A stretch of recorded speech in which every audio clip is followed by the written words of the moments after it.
सभी साथियों को नमस्कार। आज का वीडियो हिंदी व्याकरण से है। हिंदी व्याकरण में वर्णमाला यानी कि बहुत ही महत्वपूर्ण है। तो आपके हिंदी व्याकरण से जो क्वेश्चन आते हैं, अगर वर्णमाला से एक दो क्वेश्चन नहीं आया तो ऐसा हो नहीं सकता।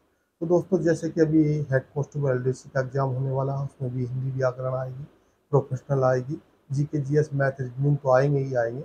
इसके अलावा ऐसा कोई भी एग्जाम आज की डेट में नहीं है जो हिंदी माध्यम से अपना एग्जाम देना चाहते हैं कि हिंदी के बारे में ना पूछा जाए। तो दोस्तों, आज हम बहुत ही सिंपल से, अगर आपने वर्णमाला को पढ़ रखा है, उसके बाद आप ये वीडियो देख लेते हैं, तो कोई भी आप अपना क्वेश्चन नहीं छोड़ के आ सकते। मैं ये दावा कर सकता हूँ, क्योंकि ये इतना अच्छा रिवीजन है।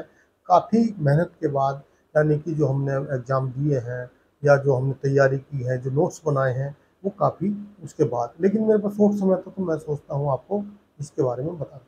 तो दोस्तों, सबसे पहले चलते हैं वर्णमाला होती क्या है। तो दोस्तों, किसी भी भाषा में लिखने के उपयुक्त मानक जो संकेत हो या प्रतीक हो, उनको क्रमबद्ध जो किया जाता है, उनके क्रमबद्ध समूह को हम क्या बोलते हैं? वर्णमाला बोलते हैं। तो दोस्तों, हिंदी वर्णमाला में जो है दो तरह के शब्द हैं। एक है स्वर्ग और दूसरे हैं व्यंजन। स्वर्ग शब्द जो है 13 है और व्यंजन कितने हैं? 41 है। स्वर्ग जैसे कि आपको पता होगा, मैं आपको एक बार फिर रिपीट कर देता हूँ। ए आ ई उ ऐ औ औ ऋ अंग अंग, ये 13 जो है स्वर्ग हैं। और इन शब्दों में अनुस्वार, अनुस्वर्ग, यानी कि यहाँ से क्वेश्चन पूछा जाएगा। जितने भी स्वर्ग हैं उसमें पूछ लिया जाता है अनुस्वर्ग कितने, तो अंग है, एक ही शब्द। और विसंग शब्द कितने हैं? इसमें एक ही है, जिसको अंग है कहा जाता है। तो दोस्तों, दोनों में आपका अनुस्वर्ग और विसर्ग एक एक शब्द है, इसको भी याद रखना। अब चलते हैं हम व्यंजन की तरफ। व्यंजन दोस्तों वैसे तो 41 है, लेकिन 41 कौन कौन से हैं, अगर आप वैसे नॉर्मली जानना चाहते हो तो बहुत अच्छी बात। लेकिन अगर एग्जाम की दृष्टि से जानना है तो 41 में भी कम से कम 5 प्रकार के व्यंजन हैं, आपको पता होना चाहिए, क्योंकि क्वेश्चन यहाँ से बनता ही बनता है। तो दोस्तों, चलते हैं सबसे पहले जो व्यंजन है हमारे 41 व्यंजन में हमारे जो है 25 व्यंजन है स्पर्श व्यंजन। अब 25 स्पर्श व्यंजन कौन कौन से हैं दोस्तों, मैं आपको बता दूं। कै ख ग घ अण, च छ ज झ अण, ट ठ ड ढ अण, त थ द ध न, प फ व भ म। ये दो हैं दोस्तों आपके 25 जो व्यंजन है, ये है स्पर्श व्यंजन। अभी उसके बाद आपके जो है 25 हो गए 41 में से। अब चलते हैं ऊष्म व्यंजन, यानी कि 25 के बाद 4 व्यंजन ऐसे हैं जिनको ऊष्म व्यंजन बोलते हैं। यानी कि जब हम बोलते हैं तो एक तरह की अंदर से ऊष्मा निकलती है, तो इसलिए इनको ऊष्म व्यंजन पूछता है। तो सबसे पहले तो क्वेश्चन यहाँ पर ये आता है कि ऊष्म व्यंजन कितने हैं। तो आपको पता होना चाहिए 4 है, और इनका ये भी पता होना चाहिए ये कौन कौन से हैं। तो कई बार क्वेश्चन आता है निम्नलिखित में से ऊष्म व्यंजन कौन सा है, ऊष्म व्यंजन कौन सा नहीं है। लेकिन इनको याद करने का बहुत ही आसान है। 3 स होते हैं, जैसे स और एक इनके साथ है।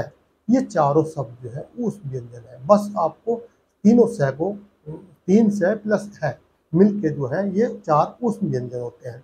तो अगर उस व्यंजन से कोई क्वेश्चन आ जाए, चाहे आपके 10 शब्द हों, या पूछ लिया जाए निम्न में से कौन सा है, निम्न में से कौन सा नहीं है, आप आसानी से कर सकते हैं। उसके बाद होता है अंतस्थ व्यंजन। ये भी 4 हैं दोस्तों अंतस्थ व्यंजन, यानी कि 25 आपके स्पर्श व्यंजन हो गए, 4 ऊष्म हो गए, 29 हो गए। अभी 4 की बात करेंगे हम अंतस्थ व्यंजन। तो अंत में ये भी 4 है, य र ल व, यानी कि य र ल व, ये 4 शब्द जो है अभी 29 और 4 33 हो गए। उसके बाद है आपके 4 संयुक्त व्यंजन।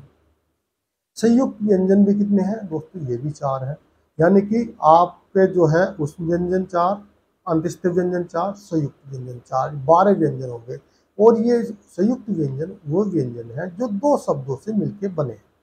तो आपको जैसे कक्ष वाला स हो गया, त्र हो गया, ज्ञ हो गया, स्व, और श्री वाला स्र, ये आपको याद रखना है। एक तो कक्षा वाला स जिससे हम कक्षा लिखते हैं, इस तरह आप याद कर सकते हो। एक त्र जिस पर त्रिशूल लिखते हैं, एक ग ज्ञान लिखते हैं और एक स श्री वाला स्य। तो ये जो है संयुक्त व्यंजन है। इनमें मैं ये भी बताऊंगा किन किन से मिलकर बने हैं।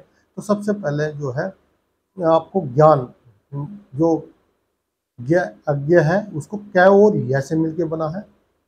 ज्ञान वाला जो है जय और वैसे मिलके बना है। त्र तय जमा रह से बना है। और श्री वाला जो श्र है वो स और रह से मिलके बना है। अब आपके 25 तो थे स्पर्श व्यंजन और 4 4 8 यानी 4 उष्ण व्यंजन, अंत्यस्थ व्यंजन 4, संयुक्त व्यंजन 12 हो गई है। अब 25 और 12 हो गई 37 व्यंजन। उसके बाद आपके आते हैं द्विगुण व्यंजन, जिनके दो यानी द्विगुण होते हैं, वो होते हैं दो। तो वो है अण और ढ। या तो डमरू वाला ड और ढपली वाला ढ। तो ये भी आपको दो व्यंजन को, दो शब्दों को याद करके रखना है। तो इस तरह करके आपके हो गए कितने 12 और इसमें 2 और जोड़ दो 14, 14 और 2 वहाँ पे आपके पहले वाले में थे। तो दोस्तों इसमें जो है आपके इस तरह करके ये हो जाते हैं 41 व्यंजन। अब आते हैं, बात करते हैं जैसे स्वर के बारे में बात किया था आपने सबसे पहले। तो स्वर्ग भी दो तरह के होते हैं, एक होते हैं मूल स्वर्ग और होते हैं संयुक्त स्वर्ग। तो मूल स्वर्ग जो होते हैं ए आ ई उ ए औ तब तो मूल स्वर्ग है। और मूल स्वर्ग के भी 3 प्रकार हैं। इसमें कौन से हैं? हास स्वर्ग, यानी कि जो ए आ ई उ ऐ औ तक है, इसमें 3 तरह के मूल स्वर्ग में 3, जिसके उच्चारण में कम समय लगे वो हास है, यानी कि सबसे कम समय लगे। और दीर्घ स्वर्ग जिसके उच्चारण में अधिक दुगना समय लगे उसको जो है हम दीर्घ। और एक है प्लुप्त स्वर्ग, जिनके उच्चारण में 3 गुना समय लगे वो है प्लुप्त स्वर्ग होते हैं। तो दोस्तों स्वर्गों से ज़्यादातर आपको स्वर्ग पूछ लिए जाएंगे कौन कौन से हैं।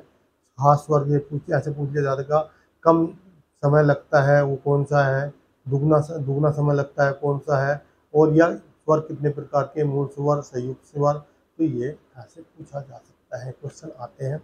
लेकिन सबसे महत्वपूर्ण क्वेश्चन जो आता है वर्णमाला से, अभी मैं आपको बताऊंगा। जैसे आप करते हैं व्यंजन के प्रकार। व्यंजन भी जो है हमारे 41 है, मैंने आपको बताया। इसमें 25 स्पर्श हैं, 4 दीर्घ हैं, 4 संयुक्त हैं। अब इसमें भी जो 25 इसके बाद स्पर्श व्यंजन है, अंत्यस्थ व्यंजन है, उस व्यंजन है, इनमें भी जो है अलग अलग है। अब स्पर्श व्यंजन से सबसे ज़्यादा क्वेश्चन याद आता है। स्पर्श व्यंजन यानी कि जिन व्यंजन को बोलते समय हमारी जीभ जिस भाग से टकराती है या दोनों वहाँ पर भाग उस स्थान पर थोड़ा सा बोलने से जोर पड़ता हो या महसूस होता हो कि आपस में स्पर्श हो रहा है, हम उनको उसी नाम से जानते हैं। जैसे सबसे पहले है कै वर्ग। कै वर्ग जो है, हम कै वर्ग जब हम बोलेंगे कै ख ग तो हमारा जो कंठ है यहाँ पर थोड़ा सा प्रभाव पड़ता है, यानी कि यहाँ पर हमारा एक दबाव सा महसूस होता है, यानी वो कंठ से बोल रहे हैं, यानी कि हम बोलते हुए कंठ का थोड़ा सा जोर पड़ रहा है, यानी कंठ, उनको कंठ वर्ग। दूसरा है हमारा ताल्लुक, यानी कि जो कै वर्ग के बाद च वर्ग आता है, च छ ज झ है, तो उसके बाद कंठ से थोड़ा सा ऊपर ताल्लुक होता है, वहाँ पर थोड़ा सा प्रभाव पड़ता है, या वो आपस में जब आप बोलोगे च छ ज झ तो आपको खुद महसूस होगा, तो वो होता है आपका ताल्लुक वर्ग। उसके बाद होता है ट वर्ग, ट ठ ड ढ मूर्धा व्यंजन, उनको बोलते हैं मूर्धा व्यंजन, जो बीच का एक कंठ और आपका ताल्लुक के ऊपर होता है मूर्धा, वहाँ पर बोलते हुए थोड़ा प्रभाव पड़ता है। तो उस वर्ग को, यानी कि 25 जो स्पर्श व्यंजन है उनको 5 भागों में बांट दिया गया है, जिनका एक एक वर्ग बना दिया, जैसे कै वर्ग, च वर्ग, ट वर्ग। इसके बाद आता है ट वर्ग। ट वर्ग में क्या है, ये वो व्यंजन है जिनको हम बोलते हैं तो हमारी जीभ जो है दांतों से आकर टकरा जाती है, जैसे त थ द ध, यानी कि जिस पार्ट से हमारी जिस शरीर की, कहना मतलब यहाँ से कंठ से लेके ओष्ठों तक, जो जहाँ पर थोड़ा सा स्पर्श होता हो या जीभ टकराती हो उसको उसी वर्ग बोलता है।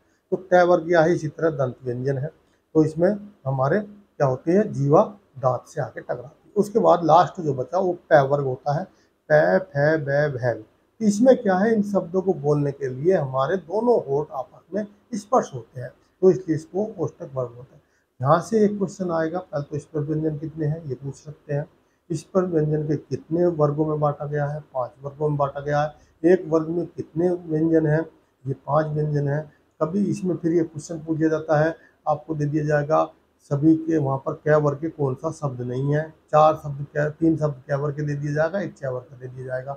या यह पूछ लिया जाएगा कै वर्ग का कौन सा शब्द है, तो उसमें दूसरे शब्द लिखे होंगे। तो आपको इसमें अगर आपने मेरी बात को ठीक से समझा तो आप आराम से, चाहे कै वर्ग से व्यंजन आ जाए सब, कै वर्ग से टै वर्ग तै वर्ग के कोई से भी आ जाए, आप आसानी से कर सकते हैं। बहुत ज़्यादा क्वेश्चन यहाँ से बनता है।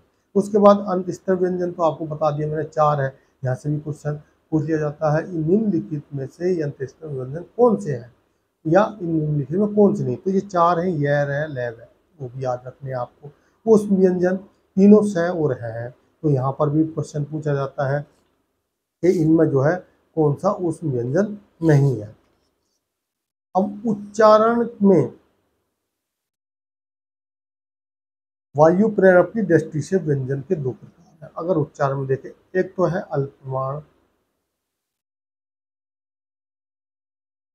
एक है महाप्राण, यानी कि जिनके उच्चारण में वायु की कम मात्रा हो लगती हो तो उसको हम अल्पप्राण बोलते हैं। और महाप्राण जो उनको जिनमें थोड़ी वायु की अधिक मात्रा लगती हो, यानी कि जो व्यंजनों के 5 वर्ग हैं उनमें 1, 3, यानी कि यहाँ से सबसे ये आपको समझने वाली बात है, बहुत ही ज़रूरी। थोड़ा सा यहाँ टेक्निकली का क्वेश्चन आता है, इसमें पूछ लिया जाता है कि जो अल्पप्राण, जैसे यहाँ पर जो स्पर्श व्यंजन हमने 25 पढ़े हैं उसको 5 वर्गों में बांट दिया, लेकिन यहाँ पर 5 वर्गों में जो जैसे अल्पप्राण जो शब्द है, किसी भी जो वर्ग है, जैसे कै वर्ग है, कै, ख, गै, घै, अण, तो दोस्तों उसका पहला, तीसरा, पांचवा, ये याद रखना, पहला, तीसरा, पांचवा जो है अल्पप्राण व्यंजन होता है, और जो महाप्राण व्यंजन होता है वो दूसरा और चौथा होता है। जैसे इसमें अगर देखे जाए कै वर्ग में कै अल्पप्राण होगा, ख महाप्राण होगा।